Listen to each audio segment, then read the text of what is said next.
সবচেয়ে বড় কথা, আদালতের রায় তো চূড়ান্ত। আদালতের রায়ে কিন্তু শুধুমাত্র তত্ত্বাবধায়ক সরকার ব্যবস্থা বাতিল করে আনা সংশোধনী, সেটা বাতিলই করে নাই, হাইকোর্টের রায়ের মধ্যে সেটা কিন্তু রেস্টোরও করা আছে। এছাড়া ভিন্ন একটা মামলায় আপনারা জানেন যে তত্ত্বাবধায়ক সরকার ব্যবস্থার ওই পার্টটুকু কিন্তু আপিল বিভাগে সেটেলড হয়ে গেছে। সুতরাং আপিল বিভাগের এই রায়টি যদি আমরা পূর্ণাঙ্গভাবে যদি দেখি, তাহলে তো আসলে ওনাদের বক্তব্য স্বয়ংক্রিয়ভাবে এটা পার্লামেন্টে আসার কথা।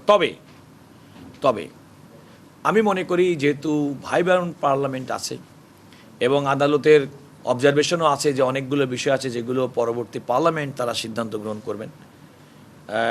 নির্দলীয় তত্ত্বাবধায়ক সরকার ব্যবস্থা পুনঃপ্রবর্তন হওয়ার পরে সংসদ যদি মনে করে আগে যে কাঠামোতে নির্দলীয় তত্ত্বাবধায়ক সরকার ব্যবস্থা বহাল ছিল সেটি হয়তো এখন পরিবর্তিত পরিস্থিতিতে আরও রিডিফাইন করবেন, তাহলে সেই ক্ষমতা তো পার্লামেন্টের আছেই।